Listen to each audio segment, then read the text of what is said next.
তা মাগো, যে মায়ের ছেলে চলে যায় সেই মায়ের ছেলে দীর্ঘদিন পরে ফিরে আসার পরে সেই মায়ের যে কি দুঃখ আবার কি আনন্দ হয় তা কিন্তু একমাত্র গর্ভধারিণী মা জানে।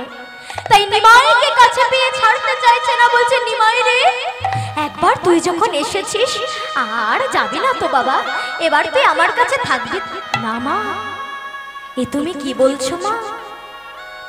আমি যে এখন সন্ন্যাসী মা, আমি যে আর সংসারে থাকতে পারি না। কি বললি বাবা, তুই আবার চলে যাবি? যেই না যাবার কথা শুনেছে সচি মা আবার হো হো করে কাঁদতে শুরু করেছে, নিমাই নিমাই বলে। বলছে মা গো, তুমি কেঁদো না মা, তুমি এইভাবে আমার নাম ধরে কেঁদো না। আর মা, তোমায় বলি মা, যদি তুমি না কেঁদে থাকতে পারবে না তবে শোনো মা, কৃষ্ণ কৃষ্ণ বলে তুমি কেঁদো কেঁদো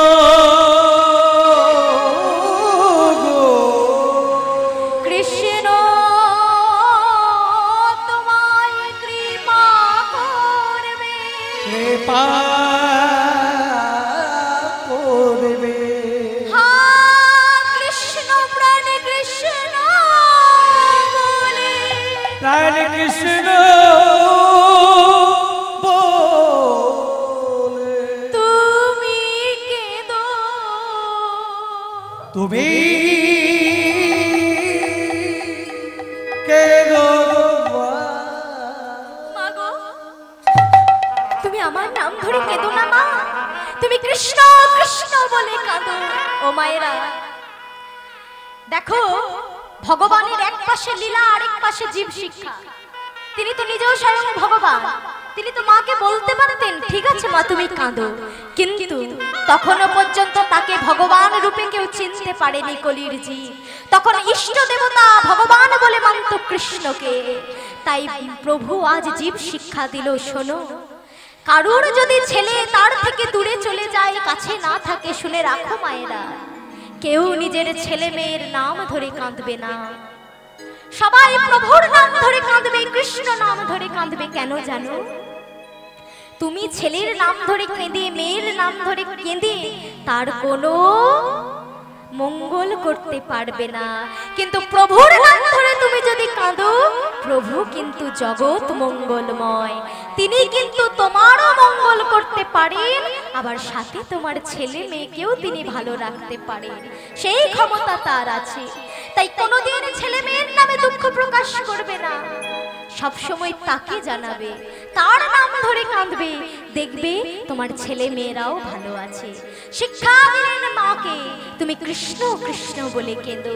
তাই বলছে মা গো, আর আমার বিলম্ব করিয়ে দিও না মা, এবার যেতে দাও, যেই বলেছে যেতে দাও। এমন সময় সচি মা অঝর নয়নে কাঁদছে, কিন্তু আর বাধা দিতে পারছে না। তখন মা বলছে, ওরে তুই মিশ্রকুল নন্দন হয়ে যখন একবার সন্ন্যাসী হয়েছিস, তোকে ঘরে বেঁধে রেখে পাপ আমি করব না। যা বাবা, যে কাজে তুই বেরিয়েছিস তাতে সফল হ। তাই মাকে, মায়ের চরণে প্রণাম জানিয়ে আজ নিমাই গাইছে। নিমাই আজ বলছে, মা আমি চলে যাই, আমি চলে যাই, আমি চলে যাই, আমি চলে যাই। উলধ্বনি তাই মোর হরি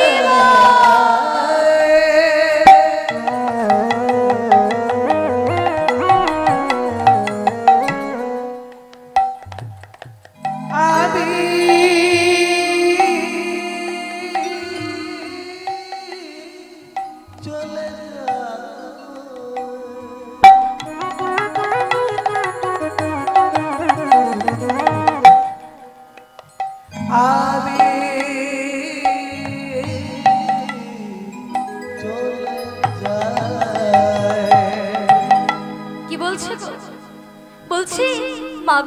আমায় বিদায় দাও, আমায় এবার তুমি বিদায় দাও। আমি চলে যাই,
আজ গোবিন্দ ঘোষকে সঙ্গে করে চলে যাচ্ছে বৃন্দাবনের পথে। আর পথিমধ্যে আজ প্রভু আমার এসে উপস্থিত হয়েছে অগ্রদ্বীপের মাটিতে। আর এই অগ্রদ্বীপের মাটিতে প্রভু আমার বিশ্রাম করবে। তাই গোবিন্দকে ডেকে বলছে, শোনো না গোবিন্দ, অনেকটা পথ তো এলাম, তাই শোনো এই গঙ্গার তীরে বটবৃক্ষের তলায় আমরা একটু বিশ্রাম করি। তাই মাগো আজ ওই গঙ্গার তীরে বিশ্রাম করছে। হরিবোল হরিবোল। আজ যখন বিশ্রাম করছি, সময় অতিবাহিত হচ্ছে। সময় যখন অতিবাহিত হচ্ছে, প্রভু বলছে, শোনো না গোবিন্দ, অনেক তো বেলা হলো, মধ্যাহ্ন সময় হলো, এবার তবে একটু সেবার আয়োজন করো।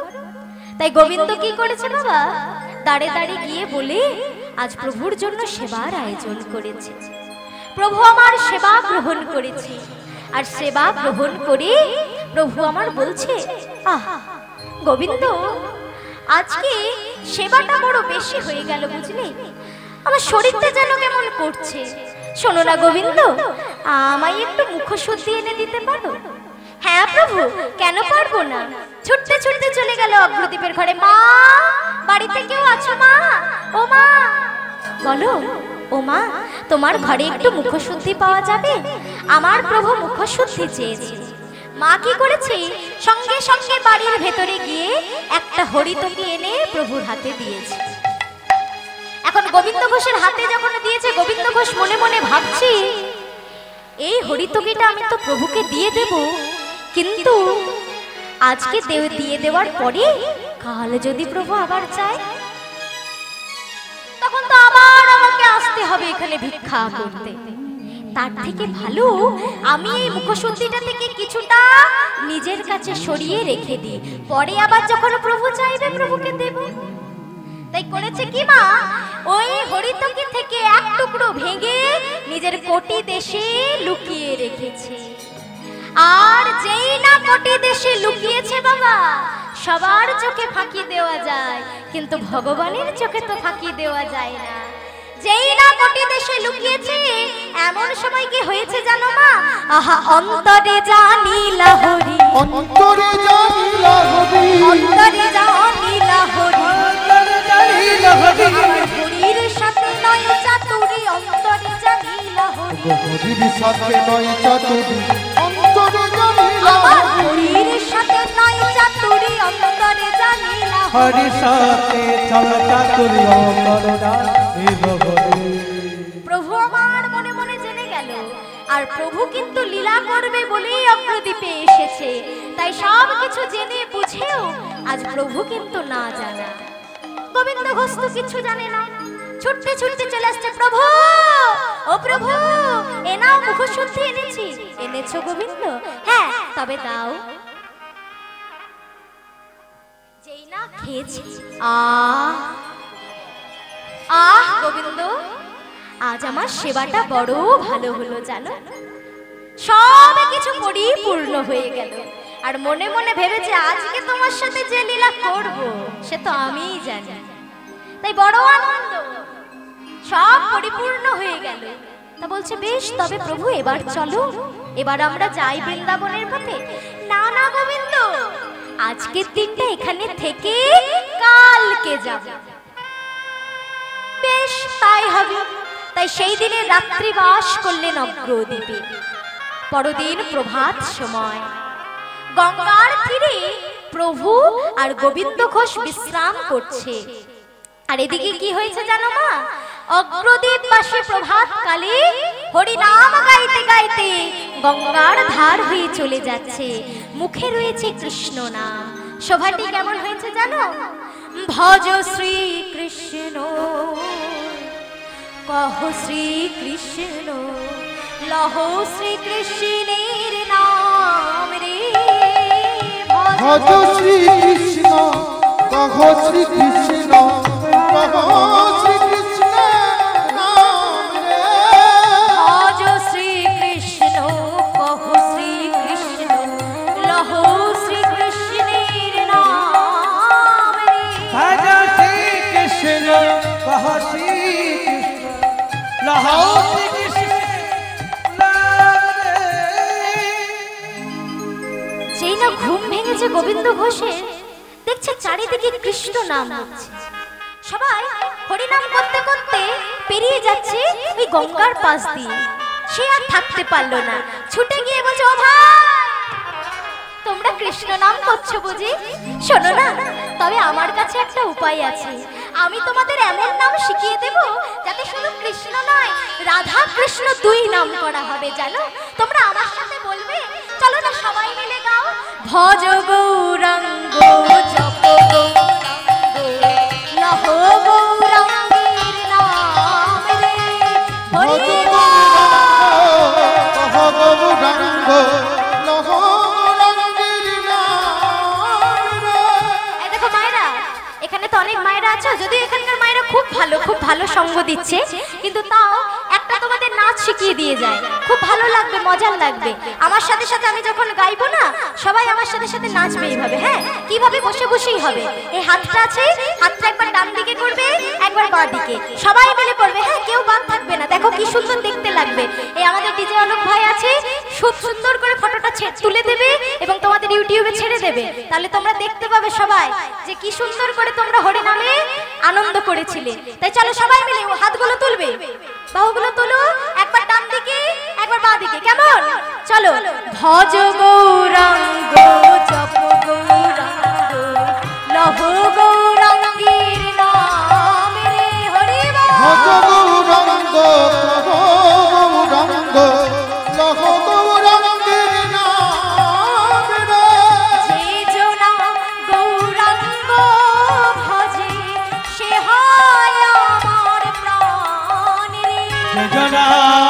গৌরাঙ্গ ভজন যে হয় আমার প্রাণে। যে জনা গৌরাঙ্গ ভজে সে হয় আমার প্রাণ রে। ওগো যে জন গৌরাঙ্গ ভজে সে হয় আমার প্রাণ রে। দিন গেলে হা গৌরাঙ্গ বলে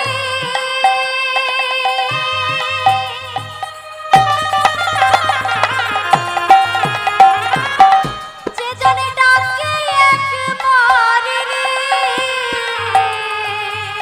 দিল গেলে গৌরাঙ্গ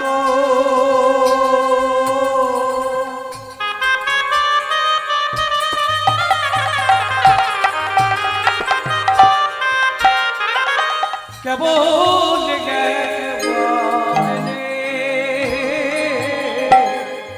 সেই জন্যই আমারও হয়, আমি হই তার রে। সে যে আমার ভাই আমি হই তার রে। সেই জন্যই আমারও হয়, আমি হই তার রে। এই যে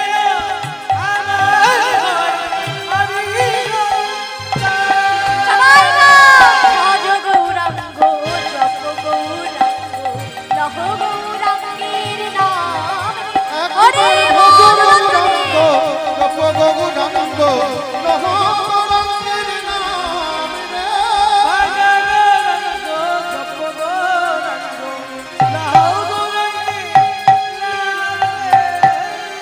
আরেকটু অন্য সুরে একটু গাই নাকি, একটু অন্য ভাবে। তোমরা ভজ গৌরাঙ্গ, জপ গৌরাঙ্গ, আরে লহ গৌরাঙ্গের নাম রে। হরি বল। একেবারে ভজ গৌরাঙ্গ জপ গৌরাঙ্গ লহ গৌরাঙ্গের নাম রে। তোমরা ভজ গৌরাঙ্গ, জপ গৌরাঙ্গ, লহ গৌরাঙ্গের নাম। হরি বল।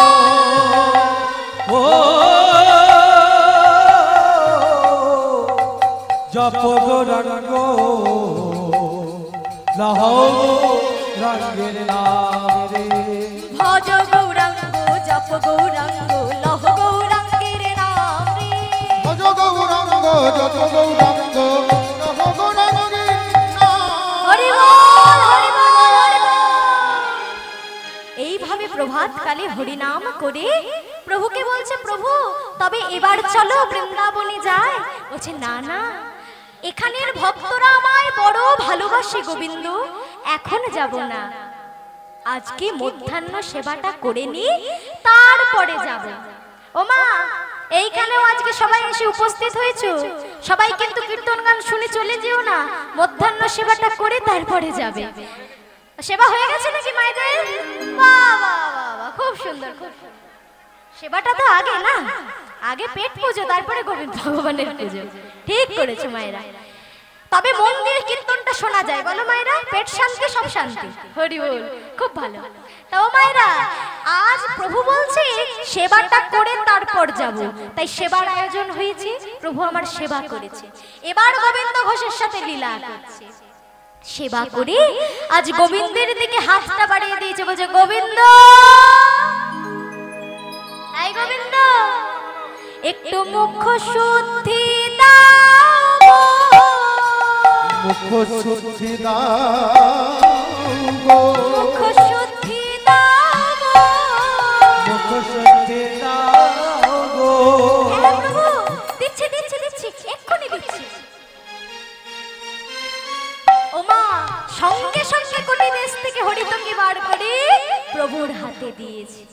প্রভু বলছে, গোবিন্দ, একই গোবিন্দ, গতকাল আমি তোমার কাছে যখন মুখশুদ্ধি চাইলাম, তুমি তো দিতে বেশ বিলম্ব করলে, আজ এত তাড়াতাড়ি দিলে কিভাবে? ও প্রভু, তোমাকে তো বলাই হয়নি, আসলে আমি যখন গতকাল ভিক্ষা করতে গিয়েছিলাম না, ওই একটা হরিথকে থেকে আমি একটু সরিয়ে রেখে দিয়েছিলাম। কি বললে? সরিয়ে রেখে দিয়েছিলে? হ্যাঁ প্রভু, আমি তো জানতাম তুমি আজকে আবার মুখশুদ্ধি চাইবে। ও, তুমি বুঝি জানতে? আর তুমি জানতে বলে তুমি সঞ্চয় করেছো গোবিন্দ? প্রভু, সঞ্চয়? সঞ্চয় মানে? গোবিন্দ, তুমি যে ভুল করেছো গোবিন্দ। তুমি জানো না গোবিন্দ, আমরা যে সন্ন্যাসী। তুমি এই কথা জানো না গোবিন্দ? সন্ন্যাসীর নাহি কো সঞ্চয়ের অধিকার।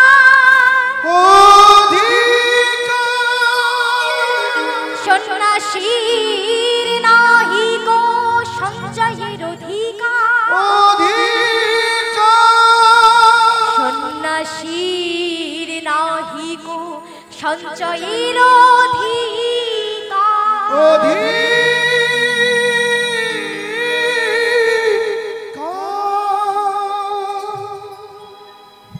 সঞ্চয় করে সংসারীরা।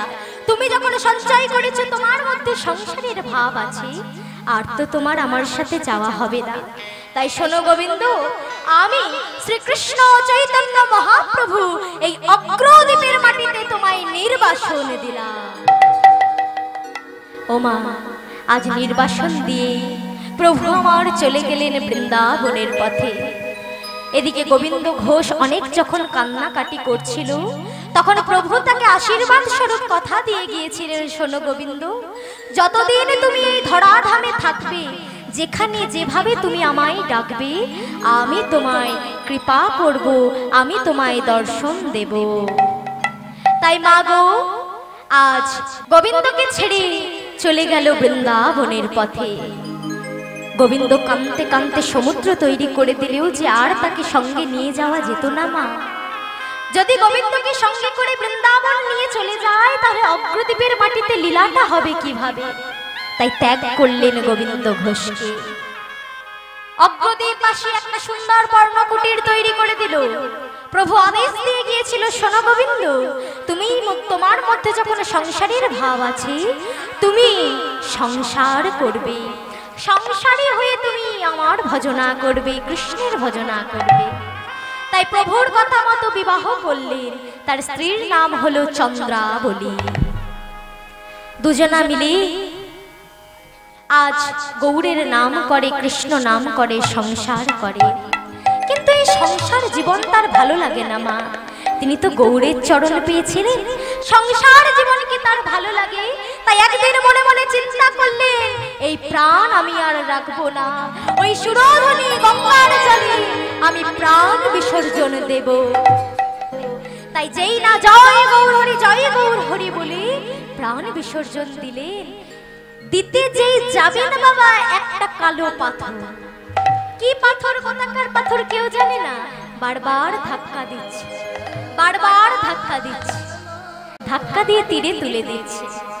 যেই না ধাক্কা দিয়ে তীরে তুলে দিচ্ছে, বলছে হাই রে কলিকাল। এই কলিকালে দেখে মরতে চাইলে মরাও যায় না। তাই গোবিন্দ ঘোষ বলছে, এই কালো পাথরের জন্য যখন আমার মরা হলো না, এই পাথরটাকে আমি সঙ্গে করে নিয়ে যাব। তাই কি করেছে বাবা, ওই কালো পাথরটাকে মাথায় করে মুখে কৃষ্ণ নাম গৌর নাম গাইতে গাইতে নিজের গৃহের দিকে রওনা দিয়েছে। শোভাটি কেমন হয়েছে? আহা কালো পাথর মাথায় লইয়া গোবিন্দ ঘোষ যায়, কালো পাথর মাথায় লয়ে গোবিন্দ ঘোষ চলে। কালো পাথর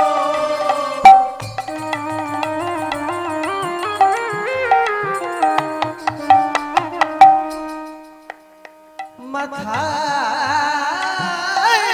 লইয়া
পাচ্ছে গো গৌর গুণগান কালো হরি গোবিন্দ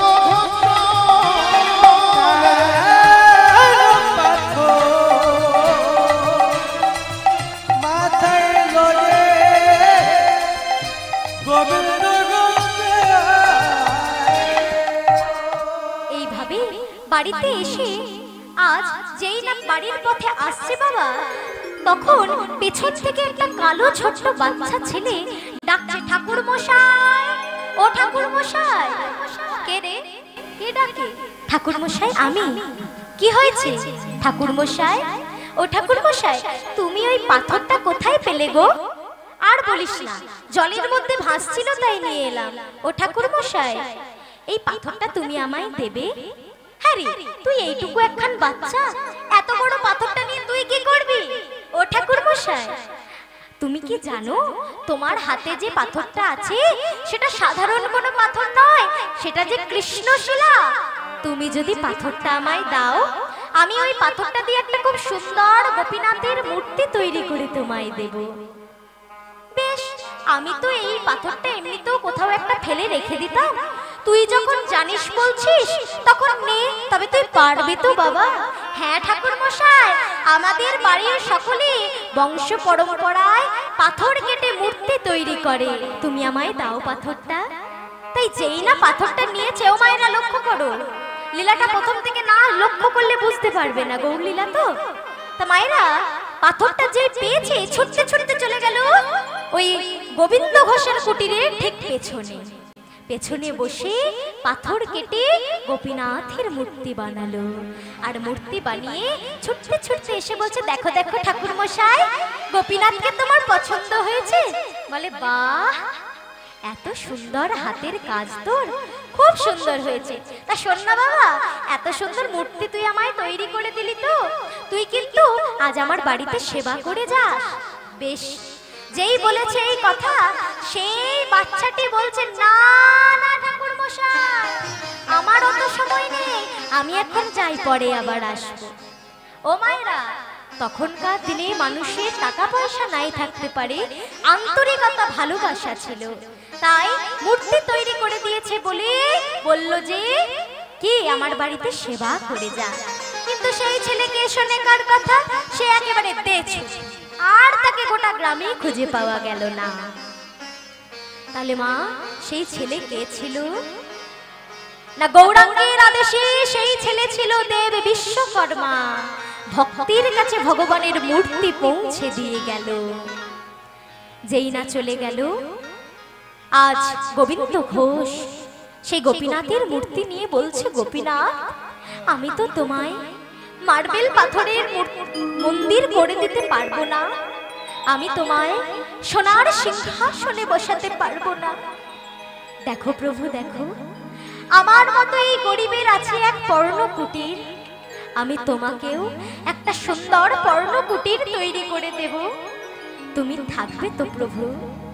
তাই কি করলো, একটা পর্ণকুটির নির্মাণ করে দিল। পর্ণকুটির নির্মাণ করে স্বামী স্ত্রী দুজনাতে বসে প্রভুর নাম গুণগান করে। এইভাবে একদিন মা চন্দ্রাবলী গোবিন্দ ঘোষকে বলছে, স্বামী, তুমি তোমার গোপীনাথকে বলো না স্বামী, আমাদের একটা সত্যিকারের গোপীনাথ চাই। ও মায়েরা, চন্দ্রাবলীর মা হওয়ার ইচ্ছে হয়েছে। গোবিন্দ ঘোষ বলছে, চন্দ্রা, তিনি কি একা আমার গোপীনাথ, আমার ভগবান? সে তো তোমারও গোপীনাথ, তুমি তোমার মনের কথা বলো, তিনি নিশ্চয়ই তোমার মনের বাসনা পূর্ণ করবে। স্বামীর কথা মতো সমস্ত মনের বাসনা জানালেন প্রভুকে। ও মায়েরা, ভক্ত যদি সত্যিকারের মন থেকে কিছু চায়, ভগবান তা দেয়। কিছুদিন গত হতে না হতে শুভ লক্ষণ দেখা দিল, চন্দ্রাবলী মায়ের হলো অন্তঃসত্ত্বা। 10 মাস 10 দিন গত হওয়ার পরে তাদের কোল আলোকলে জন্মগ্রহণ করলো একটা ছোট্ট শিশু, ছেলে হয়েছে। ছেলে যখন হয়েছে বাবা, পাড়া প্রতিবেশী সকলে দেখতে এসেছে। ও মায়েরা, দেখতে যাও তো, গ্রামে কারোর ছেলে হলে যাও তো। ছুটে গেছে দেখতে, হ্যাঁ রে চন্দ্রা, শুনলাম তোর নাকি ছেলে হয়েছে, তা দেখি দেখি কিরকম দেখতে হয়েছে। যেই না কোলে নিয়েছে, বা কি মিষ্টি মুখখানা হয়েছে রে। তা হ্যাঁ রে চন্দ্রা, কি নাম রাখবি? ও মায়েরা, আমাদের এদিকে ছেলে হলে কি নাম রাখে গো? তোমাদের এদিকে কি সব নাম রাখে? হ্যাঁ, টুবাই, টনি, পাপাই নাকি গো? কিন্তু এগুলো কি নাম হলো মা? তুমি একটু বিচার করে বলো, কারুর নাম যদি হয় পাপাই, সেই মা যদি তার ছেলেকে 10 বার দিনে ডাকে পাপাই পাপাই পাপাই, একটু সন্ধি বিচ্ছেদ করো দেখি মা। পাপ আয় পাপ আয় পাপ আয়, তাহলে আমরা বুঝি। তাও দেখো অনেকের ঘরে নাম আছে পাপাই, তাহলে আমরা জ্ঞান পাপী হলাম কিনা? জেনে বুঝে ভুল ভাল করি, নাম রেখেছে পাপাই। এবার তুমি যদি ভগবানকে ডাকো, ভগবান আসে। দিনে যদি পাপাই পাপাই 10 বার বলো, পাপ কি আর আসবে না? সে এসে দৌড় গড়াতে বসে থাকে, ছেড়ে যেতেই চাইবে না, এত ভালোবাসো তুমি, এত ডাকছো। তাহলে বাবা, শাস্ত্র বলছে ছেলে মেয়েদের নাম সব সময় ভগবানের নামে রাখতে হয়, যাতে দিন অন্তে দিন শেষে ভগবানকে ডাকার সময় না হলেও ছেলেকে তুমি যখন ডাকবে, মেয়েকে তুমি যখন ডাকবে, তার নামের মাধ্যমে ভগবানের নাম করা হয়ে যাবে। কারণ নাম যদি গোবিন্দ হয়, দিনে 10 বার তার মা ডাকবে, গোবিন্দ বাজারে যা, গোবিন্দ এটা এনে দে, গোবিন্দ সেটা করে দে, কতবার গোবিন্দের নাম করছে। আবার কৃষ্ণের নাম হলেও তাই, দুর্গার নাম হলেও তাই। তাই নাম রাখতে হয় সব সময় ভগবানের নামে। চন্দ্রা বলি মা আমার জানে, তাই বলছে আমি কি নাম রাখবো জানো? শোনো শোনো, আমি নাম রাখলাম গোপীনা, নাম রাখলাম গোপীনা, নাম রাখলাম গোপীনা, নাম রাখলাম গোপীনা, গোপীনাথের কৃপা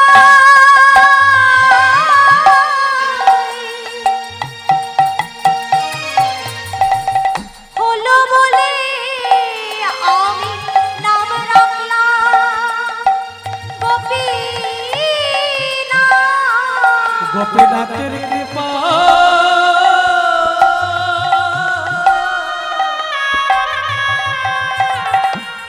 প্রেম বলে নাম রাখিলাম গোপীনা। নাম রাখলেন গোপীনাথ। ছোট্ট গোপীনাথ আস্তে আস্তে বড় হচ্ছে মা, কিন্তু মন্দিরের গোপীনাথের রাগ হচ্ছে। কেন মাগো? মন্দিরের গোপীনাথ চিন্তা করছে, এতদিন বাবা মা একা আমাকে ভালোবাসতো, আজ যে ভালোবাসা ভাগ হয়ে গেল, একটা ছেলে হয়েছে তাকে নিয়েই ব্যস্ত হয়ে পড়েছে। আমাকে ভালোবাসে, কিন্তু সেই ভালোবাসার মধ্যে যে একটু ফাঁক রয়ে যাচ্ছে। ও মা, ভগবান সব সহ্য করে, কিন্তু ভালোবাসার মধ্যে যদি গাফিলতি চলে আসে, তাহলে ভগবানের বড় অভিমান হয়। তাই রেগে গেলেন মন্দিরের গোপীনাথ, বললেন গোবিন্দ, তুমি স্ত্রী পুত্র সবকিছু নিয়ে ব্যস্ত হয়ে আজ আমাকে ভুলে গেলে তো? তবে শোনো গোবিন্দ, আমি যেমন সব দিতে জানি, আমায় কিন্তু সব কেড়ে নিতেও পারি। তুমি আজ সব পেয়ে আমায় ভুলে গেলে তো? তবে শোনো গোবিন্দ, আজ আমি তোমায় এমন পরীক্ষা করব, দেখি তুমি আমায় সত্যিই ভালোবাসো কিনা। তাই কি হলো মা? ছোট গোপীনাথ যখন একেবারে বালক বয়স, মাত্র 1 দিনের জ্বরে মা চন্দ্রা বলি মারা গেল। যেই না মা চন্দ্রা বলি মারা গেল, অবাক হয়ে গেল গোবিন্দ ঘোষ। এ কি হলো গোপীনাথ? ও গোপীনাথ, এ তুমি কি করলে গোপীনাথ? এত ছোট ছেলে আমার, আমি ওকে মানুষ করব কেমন করে গোপীনাথ? ও যে মা ছাড়া থাকতে পারে না, ও যে মা অন্তঃপ্রাণ, আমার গোপীনাথকে আমি কিভাবে বড় করব?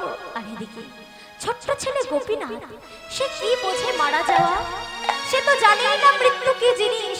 সে বলছে, বাবা, ও বাবা, আমার মা সাড়া দিচ্ছে না কেন গো? ও বাবা, আমার মাকে তোলো না। মা, ও মা, ডাক্তার ডাক, সাড়া দাও মা। ও মা, সাড়া দাও, ওঠো মা, একবার আমায় গোপীনাথ বলে ডাকো।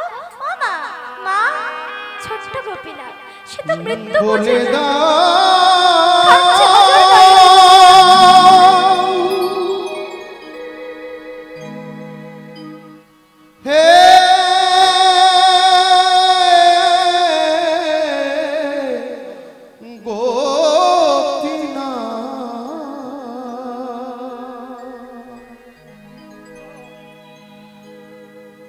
বলো কোথায় আমার মা?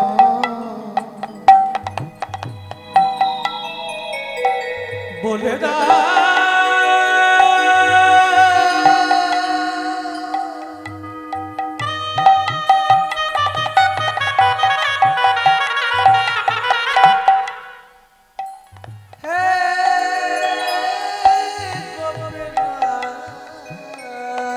হরি বল হরি বল হরি বল।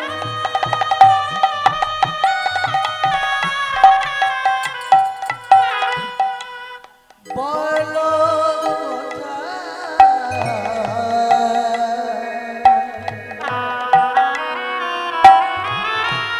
কোথায় আমার মা? ও গোপীনাথ, গোপীনাথ, ডাকি মা আমি সারা দিচ্ছে না কেন গোপীনাথ? মা, মা, সারা দাও না মা। মা, ওঠো না মা, বলে সারা দাও। ও মা, একবার সারা দাও মা, একবার সারা মাঝে দাও। ও মা, ওঠো না মা।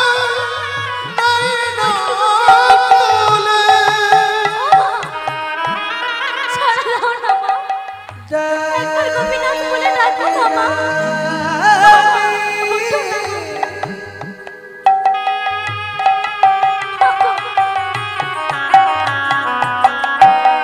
এ তুমি কি করলে গোপীনাথ? মা আমার মা কোথায় গেল? আমার মা, মা, সাড়া দাও না মা। একবার গোপীনাথ বলে ডাকো মা, একবার সাড়া দাও। মাঝে লীলা করে হারিয়ে গেছে মাঝে আমার, খুঁজে পেলাম না। বলো কোথায় হরি বল হরি বল হরি বল। বলে দাও।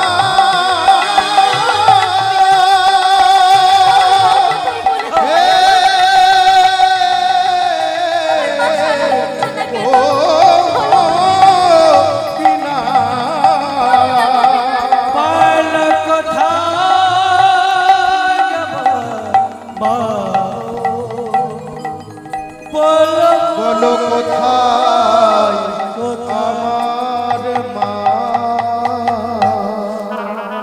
মাগো, সেই ওইটুকু ছেলে গোপীনাথ, সে মৃত্যুর তো কিছু বোঝে না, তাই মা মা বলে ডাকছে, কিন্তু সাড়া নেই। গোবিন্দ ঘোষের অন্তর পাথর হয়ে গেল, কিন্তু মারা যখন গেছে শ্মশানে তো নিয়ে যেতে হবে। ছোট্ট গোপীনাথকে সামনে রেখে শ্মশান যাত্রা করলো। বলো হরি, বলো হরি।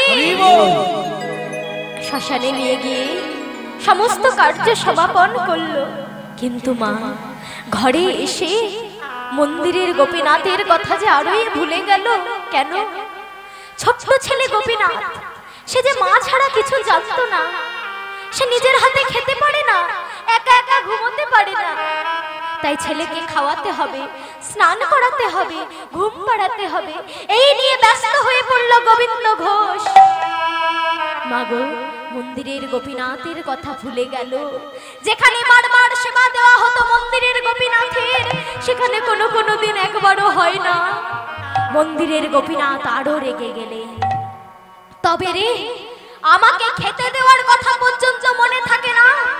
দাঁড়া দাঁড়া, তোর বউটাকে তো মেরেছি, এবার তোর ছেলেটাকেও মারবো। মাগো, এ ভগবানের কেমন বিচার বলো। ভগবান সব কিছু দেয়, আবার সব কিছু কেড়েও নিতে পারে। তাই ভগবান বলছে শাস্ত্রে, যে করে আমার আশ আমি তার করি সর্বনাশ, তবু যদি না ছাড়ে মোরাস, আমি জন্ম জন্মান্তর হই তার দাসানুদাস। যে ভগবানকে ভালোবেসেছে বাবা, তার মতো কষ্ট এই ত্রিভুবনে আর কাউকে পেতে হয়নি, তাকে সব থেকে বেশি কষ্ট পেতে হয়েছে। কারণ ভগবান ভক্তকে একবারে ছাঁকনি দিয়ে ছেকে ছেকে ছেকে ছেকে শুদ্ধভাবে তুলে নেয়। তাই পরীক্ষা করছে ভগবান। কি হলো জানো মা? ছোট ছোট গোপীনাথের বয়স 13 বছর। একদিন খেলতে খেলতে ছুটতে ছুটতে মাথায় উঠলো তীব্র যন্ত্রণা। ছটফট ছটফট করতে লাগলো ছোট্ট ছেলে গোপীনাথ। বাবা বাবা বাবা বাবা বাবা ও বাবা, আমার মাথায় খুব ব্যথা করছে বাবা, আমার মাথায় খুব ব্যথা করছে। জানো বাবা, আমার মাথা ফেটে যাচ্ছে। আর আমার বারবার কি মনে হচ্ছে জানো বাবা, আমার বারবার মনে হচ্ছে আমার মা আমায় ডাকছে, আমার মা আমায় গোপীনাথ গোপীনাথ বলে ডাকছে। কি বললি? এ কি বলছিস বাবা? তোর মাথা ব্যথা করছে, তোর মা ডাকছে? হায় হায় হায় হায়, তবে বুঝি আমার ছেলেটার হাওয়া বাতাস লেগে গেল। গোপীনাথ রে, ওরে গোপীনাথ, দাঁড়া দাঁড়া বাবা, একটু এখানে বস, আমি এক্ষুনি যাচ্ছি মন্দিরে গিয়ে চরণামৃত এনে দেব। সেই চরণামৃত তুই পান করলেই সুস্থ হয়ে যাবে। মন্দিরের গোপীনাথের কাছে ছুটতে ছুটতে চলে যাচ্ছে গোবিন্দ ঘোষ। গোপীনাথ, ও গোপীনাথ, জানো গোপীনাথ, আমার ছেলে গোপীনাথের কোথায় হাওয়া বাতাস লেগেছে জানো গোপীনাথ। দাও দাও দাও, তোমার ওই রাতুল রাঙা চরণের চরণামৃত দাও গোপীনাথ, তোমার ওই চরণামৃত পান করিয়ে দেব। আমি জানি তোমার চরণামৃত খেলেই আমার সন্তান সুস্থ হয়ে যাবে। তাই কি করেছে জানো মা, একটা পাত্রে চরণ ধৌত করে সেই চরণামৃতটা নিয়ে যাচ্ছে আর ডাকতে ডাকতে যাচ্ছে, গোপীনাথ, এই গোপীনাথ, এই দেখ বাবা, আমি তোর জন্য চরণামৃত নিয়ে যাচ্ছি, এই চরণামৃতটা খেলেই তুই সুস্থ হয়ে যাবি। গোপীনাথ, কি রে, সারা দে, কোথায় গেলে গোপীনাথ?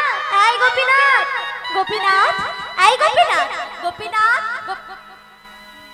একি গোপীনাথ, তুই যে শুয়েছিলি বাবা, তুই যে এক্ষুনি বাবা বাবা বলে ডাকছিলি, ছটফট করছিলি, কি রে? তোকে যে আমি বললাম এখানে একটু বসে থাক, আমি এক্ষুনি চরণামৃতটা আনছি, এটা খেলেই সুস্থ হয়ে যাবি, তা না তুই এভাবে চুপচাপ শুয়ে পড়লি, নড়ছিস না, সারাও দে। এই গোপীনাথ, ওঠ ওঠ বাবা, এই দেখ আমি চরণামৃত এনেছি, খেয়ে নে। গোপীনাথ, ওঠ বাবা, ওঠ গোপীনাথ। চরণামৃতটা পাশে রেখে ছেলেকে ডাকছে, গোপীনাথ, ওঠ গোপীনাথ, সারা দে, বাবা আমার এখনই ঠিক হয়ে যাবে, কোনো ব্যথা থাকবে না। শোনা বাবা, একবার ওঠ, বাবা বলে ডাক। এই গোপীনাথ, সারা দে না গোপীনাথ, এই গোপীনাথ, গোপীনাথ, গোপীনাথ,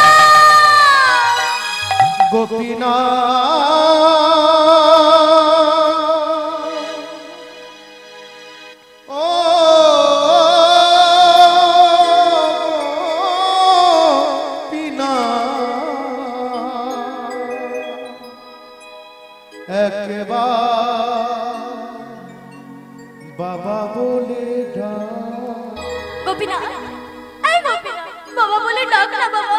গোপীনাথ, গোপীনাথ, গোপীনাথ, ওঠ না গোপীনাথ, এই গোপীনাথ, খেলে চরণামৃতটা খেলে সুস্থ হয়ে যাবে বাবা, ওঠ না গোপীনাথ, ওঠ। ওমা, উন্মাদের মতো যখন চিৎকার করছে, পাড়া প্রতিবেশী শব্দ শুনে ভাবছে এ কি হলো, আজ গোবিন্দ ঘোষ এইভাবে ছেলের নাম ধরে ডাকছে কেন, কি হয়েছে? ওমা, ছুটে এসেছে পাড়া প্রতিবেশী, এসে দেখছে ছেলেকে চরণামৃত খাওয়ানোর জন্য ডাকছে। মা, পাড়া প্রতিবেশীরা আর বুঝতে বাকি রইল না, ছোট্ট ছেলে গোপীনাথ যে আর কোনোদিন সাড়া দেবে না। বলছে, গোবিন্দ তুমি কাকে ডাকছো? তোমার গোপীনাথ যে আর ইহ জগতে নেই, সে যে আর তোমায় বাবা বলে ডাকবে না। না, এ হতে পারে না, হতে পারে না, আমি অপরাধ করেছিলাম, আমি গৌরীর চরণে অপরাধ করেছিলাম, তাই জন্য সে আমায় বৃন্দাবন নিয়ে যায়নি, সে আমায় অগ্রদ্বীপে ছেড়ে দিয়ে চলে গেছিল।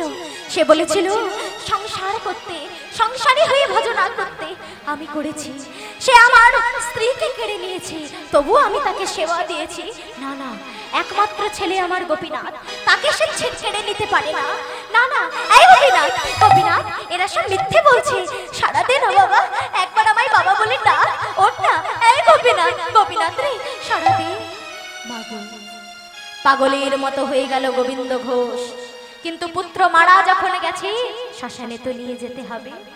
লক্ষ্য করো মায়েরা, যখন পিতা মাতা জানতে পারে আমি মা বাবা হতে চলেছি, তখন পিতা মাতার মনে একটাই বাসনা থাকে, হে দয়াল হরি, যেন আমি আমার পুত্রকে এমন ভাবে মানুষ করতে পারি যেন শেষের দিনে আমি আমার পুত্রের কাঁধে চড়ে শ্মশান যাত্রা করতে পারি। প্রত্যেক মা বাবার মনে এই বাসনা থাকে। কিন্তু আজ বিধাতার লিখন পাল্টে গেল, ভবিতব্য উল্টে গেল। কি হলো? ভবিতব্য ছিল আজ পুত্রের কাঁধে চড়ে পিতা যায়, পিতার কোলে আজ পুত্র যাচ্ছে, পিতার কোলে আজ পুত্র চলে যাচ্ছে। অন্তর পাথর হয়ে গেছে গোবিন্দ ঘোষের। স্ত্রী শোক, পুত্র শোক মেনে নিতে পারছে না গোবিন্দ ঘোষ। তাই মাগো শ্মশানে নিয়ে গেল। শ্মশানে নিয়ে গিয়ে আজ সমাধিস্থ করা হবে। তাই গঙ্গা স্নান করিয়ে দিল ছোট্ট ছেলেটিকে, দাদার সঙ্গে তিলক সেবা করে দিল, হাতে নামের মালা পরিয়ে দিল, আর গলার মধ্যে তুলসীর মালা পরিয়ে সমাধিস্থলে বসিয়ে দিল। এবার মাটি দিতে হবে। কোনো পিতা কি তার পুত্রের মুখ দর্শন করে মাটি দিতে পারে গো? গোবিন্দ ঘোষ মাটি দিতে পারছে না, তার হাত কাঁপছে। না না, আমি পারবো না, তোমরা আমায় ছেড়ে দাও, আমি পারবো না মাটি দিতে। গোবিন্দ, এমনি করো না গোবিন্দ, তোমার ছেলে যখন মারা গেছে তার শেষ কার্য করতে হবে, মাটিটা দাও। তাই পাড়া প্রতিবেশী ধরলেন, হাতে ধরে মাটি দিয়ে দিলেন। মাটি যখন দিয়েছে, মাটি দেওয়ার পরে গোবিন্দ ঘোষ ওখানে বসে গেছে। বাবা, একি চলো গোবিন্দ, ঘরে চলো। না না, আমি কোথাও যাব না। আমি কোথায় যাব? এটাই তো আমার বাড়ি, এখানে আমার স্ত্রী আছে, আমার ছেলে আছে, ওখানে আমার কেউ নেই। আমি যাব না, এখানে আমায় থাকতে দাও। যাও যাও, তোমরা চলে যাও, চলে যাও, তোমরা চলে যাও, আমায় এখানে ছেড়ে দাও, তোমরা চলে যাও। পাগল হয়ে গেল গোবিন্দ ঘোষ। পাড়া প্রতিবেশী সকলে তাকে তুলে এনে কোন রকম ভাবে ঘরের মধ্যে বসিয়ে রাখলে। লক্ষ্য করো মায়েরা, সেই যে ঘরের মধ্যে দরজা বন্ধ করে বসলেন, তারপর থেকে একদিন গেল, দুদিন গেল, 3 দিন গেল, 4 দিন প্রভাত সময় গোবিন্দ ঘোষ বাবা সেই যে ঘরের মধ্যে ঢুকে গিয়েছিল, তারপর থেকে সে কিন্তু হাসতও না, কাঁদতও না, কারোর সাথে কথাও বলতো না, ভগবানের সেবাও করতো না। দেখবে বাবা, ডাক্তাররা বলে না, কেউ যদি কোনো শোক পায় কি বলে, হয় তাকে কাঁদাও, যত দুঃখ আছে সব দিয়ে কাঁদাও, না হলে যত আনন্দ আছে সব দিয়ে হাসাও, তাই না বাবা? কারণ একেবারে নিস্তব্ধ যদি হয়ে যায়, কোনো ব্যক্তি শোকারত হয়ে যদি নিস্তব্ধ হয়ে যায়, সে কোমায় চলে যেতে পারে বাবা, তার ব্রেন ডেথ করে যেতে পারে। সেই কারণে হাসাতে হয়, কাঁদাতে হয়। কিন্তু আজ গোবিন্দ ঘোষ এতটাই শোকাহত হয়েছে যে সে কিন্তু পাথরের মতো হয়ে গেছে, নির্বিকার। 3 দিন গত হয়ে গেল, 4 দিন প্রভাত সময়ে কি হয়েছে জানো মা? 4 দিন প্রভাত সময়ে দোরগড়ায় এসে কে যেন ডাকছে, বাবা বাবা বাবা। যেই না বাবা ডাক শুনেছে, এমন সময় গোবিন্দ ঘোষের তন্দ্রা কেটেছে। কে কে ডাকে? কে ডাকে আমায়? বাবা বাবা। দেখছে গোবিন্দ ঘোষ অবাক হয়ে তাকাচ্ছে, এই তো আমার ছেলে না, আমার ছেলে গোপীনাথ আমায় ডাকছে। হ্যাঁ, আমি ঠিক শুনতে পাচ্ছি, আমি ঠিক শুনতে পাচ্ছি, আমার গোপীনাথ। আরেকবার ডাক না বাবা, কোথায় গোপীনাথ? ডাক বাবা, বাবা বাবা। যেই না বাবা বাবা বলে ডাক শুনেছে, আর ঘরে বসে থাকতে পারলো না গোবিন্দ ঘোষ। বাবা ডাক শুনে ছুটতে ছুটতে বেরিয়ে গেল দরজার সামনে। দরজা খুলে চারিদিকে লাগছে, গোপীনাথ গোপীনাথ। কোথায় গেলি, কোথায় গেলি গোপীনাথ? আমি জানতাম, আমি জানতাম তুই আমায় ছেড়ে যেতে পারিস না। ওরা মিথ্যে বলছিল, ওরা মিথ্যে বলছিল তুই আমাকে ভালোবাসিস না, আমাকে ডাকবি না, আমায় ছেড়ে নাকি চলে গেছিস। আমি তো জানতাম আমার গোপীনাথ আমায় ছেড়ে কোথাও যেতে পারে না। এই তো বাবা বলে ডাকলি, কোথায় গেলি বাবা? আরেকবার বাবা বলে ডাক। বাবা। একি তুমি তুমি এখানে কি করছো? আমায় বাবা বলে কি ডাকছিস? গোপীনাথ, সারাতে গোপীনাথ, তোকে যে দেখতে পাচ্ছি না, শুধু তোর স্বর শুনতে পাচ্ছি। তুই কোথায় গোপীনাথ?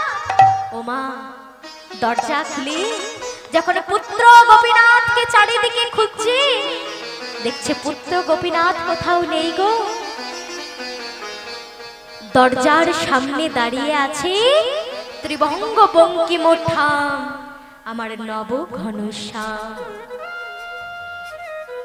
অচল বিগ্রহ সচল হয়ে গেছে। মন্দিরের গোপীনাথ গোবিন্দ ঘোষের কষ্ট দেখে মনে মনে চিন্তা করছে, আহারে, আমি বুঝি আমার ভক্তকে একটু বেশি কষ্ট দিয়ে ফেলেছি। তাই আজ নিজে মন্দির পরিত্যাগ করে এসে দাঁড়িয়েছে দৌড় গড়া, ডাকছে বাবা, ও বাবা। যখন বাবা বাবা বলে ডেকেছে, ও মায়েরা, আমরা যাকে যত বেশি ভালোবাসি তার উপরই রাগ অভিমান তত বেশি হয়। আজ ভক্ত ভগবানের উপর এতই রেগে গেছে যে বলছে, কি বললে তুমি আমায় বাবা বলে ডাকছো? না না না, আমার কোনো পুত্র নেই, আমার একমাত্র পুত্র ছিল আমার গোপীনাথ, যাকে তুমি কেড়ে নিয়েছো। তোমার সাহস হয় কি করে তুমি আমায় বাবা বলে ডাকছো? কি ভেবেছো বাবা বলে ডাকলে পুত্র হওয়া যায়? কি বললে বাবা? তবে তুমি বলে দাও, কি করলে আমি তোমার পুত্র হতে পারি? গোপীনাথ, শোনো গোপীনাথ, বাবা বলে ডাকলে বাবা হওয়া যায় না, পুত্র হওয়া যায় না। পুত্র হতে গেলে পুত্রের কর্তব্য পালন করতে হয়। তুমি পারবে? তুমি পারবে পুত্রের কর্তব্য পালন করতে? তুমি জানো পুত্রের কর্তব্য কি? শোনো, আমি তোমায় বলছি। রেগে গেছে ভগবানের উপর ভক্ত গোবিন্দ ঘোষ। রেগে গিয়ে বলছে, শোনো, তুমি পারবে ছেলের কর্তব্য পালন করতে? জানো ছেলের কর্তব্য কি? পিতা মারা গেলে কাঁধে করে শ্মশানে নিয়ে যেতে হয়, আবার শ্মশানে নিয়ে গিয়ে নিজের হাতে মাটি দিতে হয়। একদিন নয়, দুদিন নয়, 30 দিন সাদা কাছা পরে হবিষান্ন খেতে হয়। আবার যেদিন শ্রাদ্ধ হবে সেদিন নিজে হাতে পিণ্ডদান করতে হয়, শ্রাদ্ধ করতে হয়।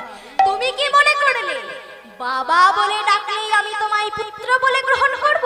ফিরে যাও, তুমি পারবে না পুত্রের কর্তব্য পালন করতে। আহা, কি সুন্দর কথা বলছে আমার ছোট্ট গোপীনাথ। দেখো মা, মূর্তি থেকে বেরিয়ে আসছে, বাবা, ও বাবা। কোনো গল্প নয় বাবা, একেবারে সত্যি ঘটনা, এটা ঘটেছিল, একদম সত্যি ঘটনা, তার প্রমাণ এখনো আছে। সেই মূর্তি থেকে আজ বেরিয়ে আসছে, বাবা, ও বাবা, আমি যদি তোমার পুত্রের কর্তব্য পালন করি বাবা, তুমি আমায় খেতে দেবে? কি বললে গোপীনাথ? ও মা, যে বিশ্ব ব্রহ্মাণ্ডের মালিক, তার কি আবার দুটি খাবারের অভাব গো? কিন্তু ভক্ত যে বড় ভালোবাসে আমার ভগবান, ভক্তের কষ্ট সহ্য না করতে পেরে নিজেই ছুটে এসেছে। বলছে, বাবা, আমি যদি পুত্রের কর্তব্য পালন করি তুমি আমায় খেতে দেবে? বলছে, কি বললে গোপীনাথ? হ্যাঁ বাবা, হ্যাঁ। দেখো দেখো বাবা, তোমার এক ছেলে মারা গেছে, আজ 4 দিন হতে যায়, তুমি যে তোমার আরেক ছেলেকেও কিছু খেতে দাওনি বাবা। আমার কি খিদে পায় না? আহা, ভগবান বলছে, ও বাবা, কোন পিতার যদি এক সন্তান মারা যায়, তাহলে সেই পিতাকে তার আরেক সন্তানকে না খাইয়ে রেখে দেয়। 4 দিন যে তুমি আমাকেও কিছু খেতে দাওনি বাবা, আমার যে খুব খিদে পেয়েছে। আমি তোমায় কথা দিচ্ছি, আমি তোমার সব কথা মেনে চলবো, তুমি আমায় খেতে দাও। তার জন্য শাস্ত্রে বলেছে, যে করি আমার আশ আমি তার করি সর্বনাশ, তবু যদি না ছাড়ে মোর আশ, আমি জন্ম জন্মান্তর হই তার দাসানুদাস। আজ ভগবান দাসের ন্যায় দৌড় গড়াই এসে বলছে, প্রভু, যেমন এক দাস প্রভুকে বলে, তুমি খেতে দাও, আমি বিনিময়ে কাজ করে দেব। তত্রপাজ ভগবান ভক্তকে বলছে, আমি তোমার সমস্ত কাজ করে দেব, তুমি আমায় দুটি খেতে দাও। আর কি থাকতে পারে? আর থাকতে পারলো না গোবিন্দ ঘোষ। ছুটতে ছুটতে চলে গেল গঙ্গায় স্নান করতে। স্ত্রী শোক, পুত্র শোক, সংসারের জ্বালা যন্ত্রণা সবকিছু ভুলে গেল। আর ভুলে গিয়ে চোখের জলে বুক ভাসিয়ে কাঁদছে। সুন্দর করে গোপীনাথকে সাজিয়েছে, আর নানাবিধ উপচারে আমার গোপীনাথকে খেতে দিচ্ছে, সেবা দিচ্ছে। ওমা, এইভাবে প্রতিদিন গোবিন্দ ঘোষ তার গোপীনাথকে সেবা দিত। আস্তে আস্তে বয়স হচ্ছে বাবা। বয়স হলেও তিনি করতেন। কি করতেন জানো মা? মায়েরা করো তো এই কাজটা নাকি? দেখো তো মিলিয়ে একটু। সকালবেলা উঠে গোবর ছড়া দিয়ে তুলসী বৃক্ষে জল দাও, তাই না? তুলসী মঞ্চে জল দিয়ে প্রভুর নাম করে তারপরে দিন শুরু করো, তাই তো? মায়েরা করো তো? গোবিন্দ ঘোষ প্রতিদিন বৃন্দাদেবী তুলসীকে জল দেয় এবং মনের বাসনা জানায়। আর গোপীনাথকে সাজিয়ে গোপীনাথের মন্দিরে গোপীনাথের পায়ে শুয়ে নিজের মনের কথা বলে, গোপীনাথ, আর আমার এই সংসারে ভালো লাগছে না গোপীনাথ। আমায় তুমি সব সুখ দিয়েছিলে, আবার তুমি সব কেড়ে নিয়েছো। দেখো, এই সংসারে আমি অনেক সুখ পেলাম, অনেক দুঃখ পেলাম গোপীনাথ, কিন্তু তুমি তো আমার হলে না। আর আমার এই ভবের সংসারে ভালো লাগে না। এবার তুমি আমায় তোমার করে নাও দয়াময়। এবার তুমি আমায় তোমার কাছে নিয়ে চলো। ও মায়েরা, আজ গোপীনাথের মন্দিরে বসে গোবিন্দ ঘোষ চরণ ধরে কাঁদছে। এই যে বলে আজকে কাঁদছে বাবা, এই কথাটা কিন্তু একদিন আমাদের সবাইকে গোপীনাথকে জানাতে হবে, ভগবানকে জানাতে হবে, আজ না হয় কাল। কি বলছে গোবিন্দ ঘোষ? রাতুল রাঙা চরণ ধরেছে আর গাইছে, হরি হে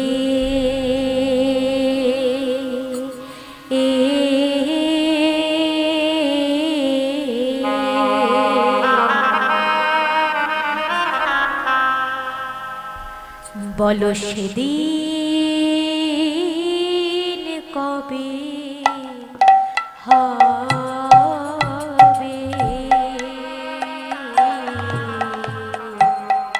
হরি হে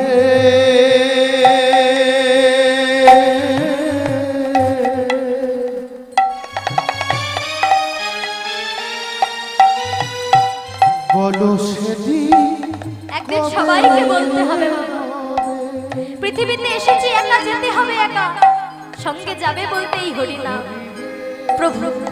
তাই প্রভুর চরণে আমরা সবাই আজ জানাবো, বলো বলো দয়াময়, বলো আমায়, হরি হে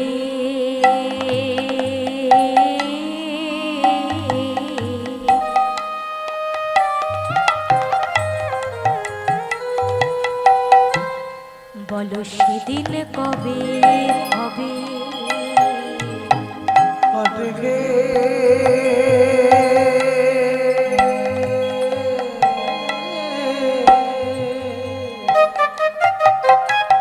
হরি বল, হরি বল, হরি বল।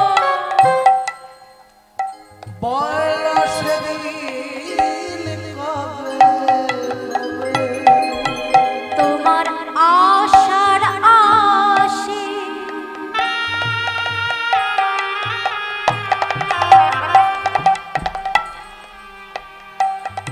আমি রইলাম বসে, তোমার আশার আশে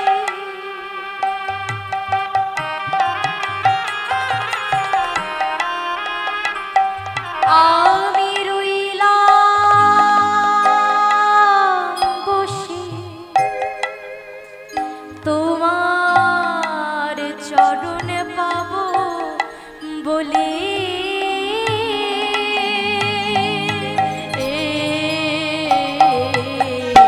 সেদিন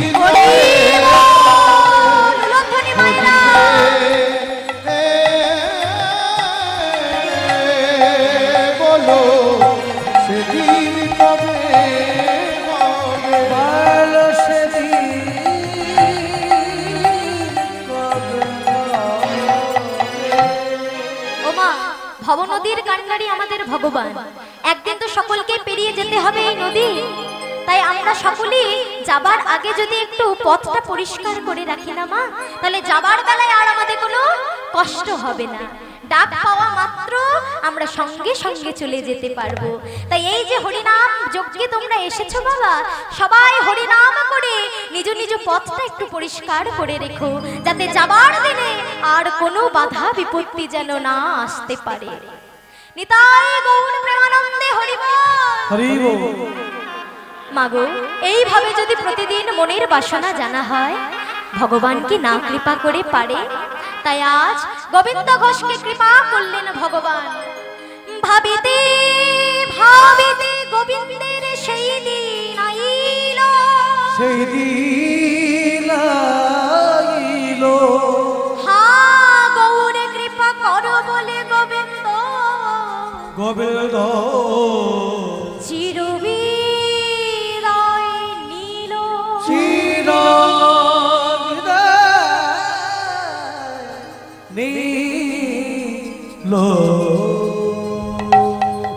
দেহ রাখলেন গোবিন্দ ঘোষ। বয়স হয়েছিল, তা মাগো একা মানুষ তো, তাই পাড়া প্রতিবেশীর জানতে একটু সময় লাগলো, কিন্তু সবাই খুব ভালোবাসতো ঠাকুর মশাইকে। তাই যখন জানতে পারলো, সবাই মিলে ঠিক করলো তার দেহ সৎকার করা হবে। তাই বাঁশের দোলায় চাপিয়ে যখন শ্মশানে নিয়ে যাওয়া হবে, ঠিক তার আগে একটা বাচ্চা কালো ছেলে, কোথাকার ছেলে কেউ চেনে না, এসে বলছে, হ্যাঁ গো শুনলাম ঠাকুর মশাই নাকি দেহ রেখেছেন। হ্যাঁ রে বাবা, তা শোনো না, তোমরা যদি অনুমতি দাও, আমি ঠাকুর মশাইয়ের দেহটাকে কাঁধে করে শ্মশানে নিয়ে যেতে পারি। সকলে ভাবছে, আহারে, আজ যদি গোবিন্দের পুত্র গোপীনাথ বেঁচে থাকতো, তাহলে এর বয়সী হতো। বেশ বাবা বেশ, ওর তো নিজের বলতে কেউ নেই, তুই যখন চাইছিস তখন তুই নিয়ে যা। ও মায়েরা, যারা সাধারণ মানুষ বুঝতে পারলো না, ভাগ্যবান জীব যারা তারা দর্শন করছে, স্বয়ং গোপীনাথ আজ পিতা হয়ে কি করছে? পিতা ভেবে নিজে আজ শ্মশান যাত্রা করছে।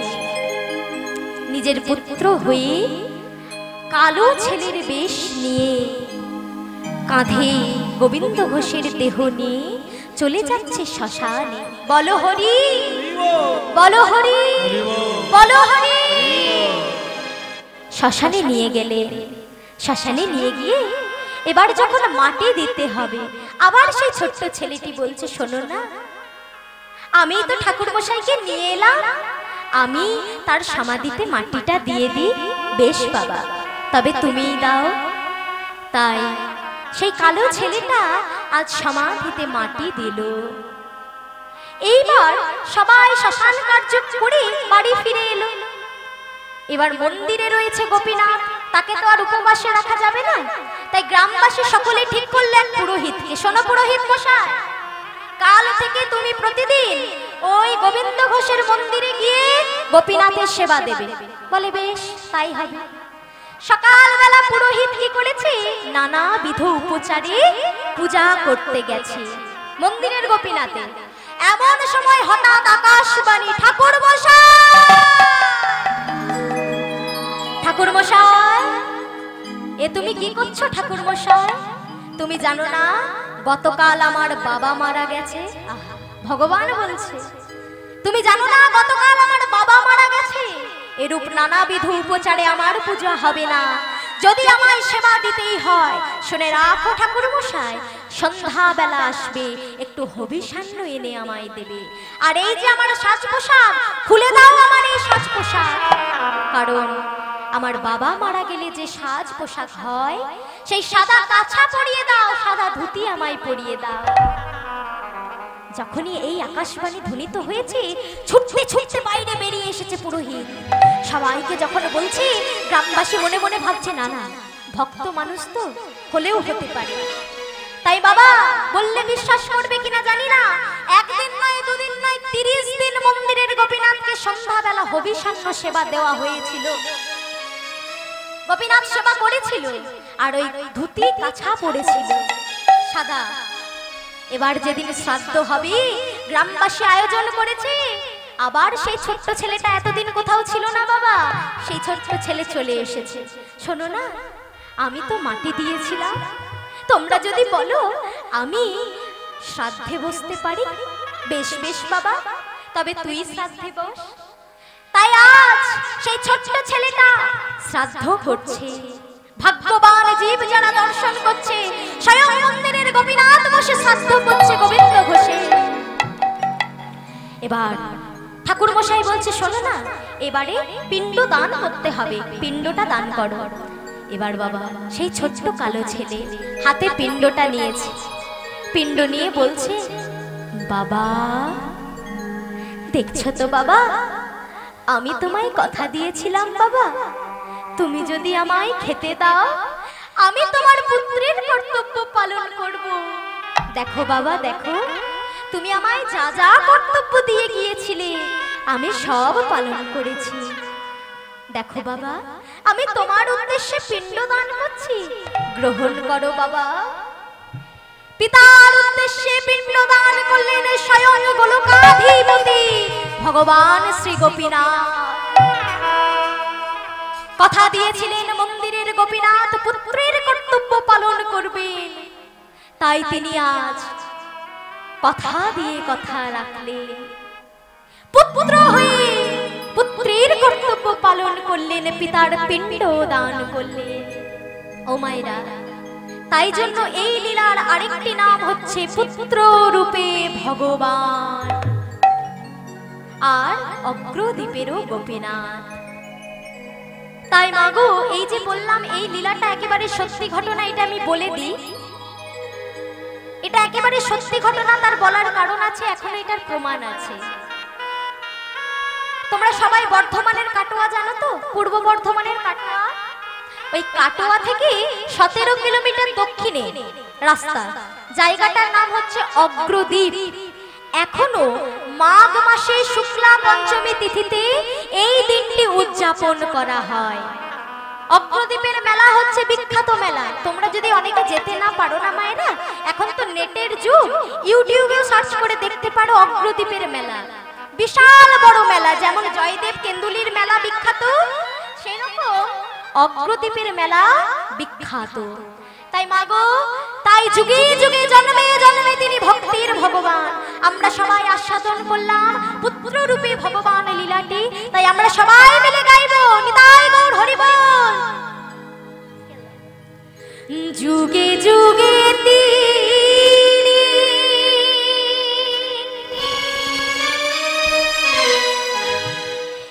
এসেছেন ধরা,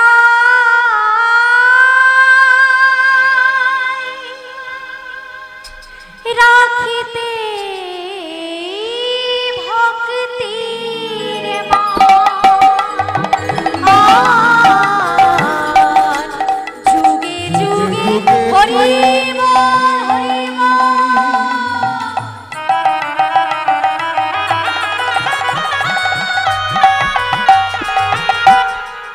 এসেছেন ধরা ভক্তে রাখিতে মা, যুগে যুগে তিনি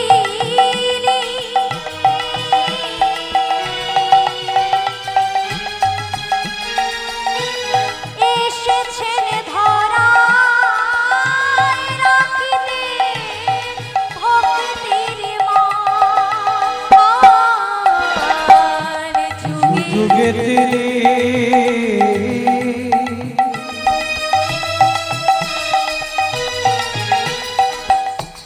এসেছে ধরা, রাখিতে ভক্তের মান। ভক্তি ডোরে বাঁধা যে তীরে, ভক্তি ডোরে বাধার গতিরে ভক্তির ডোরে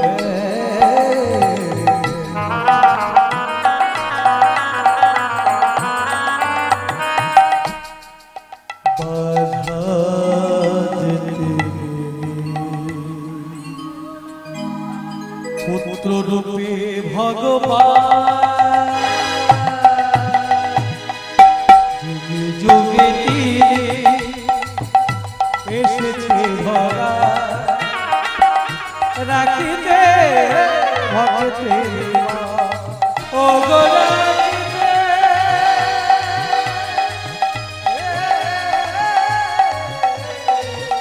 ভক্তের রাখিতে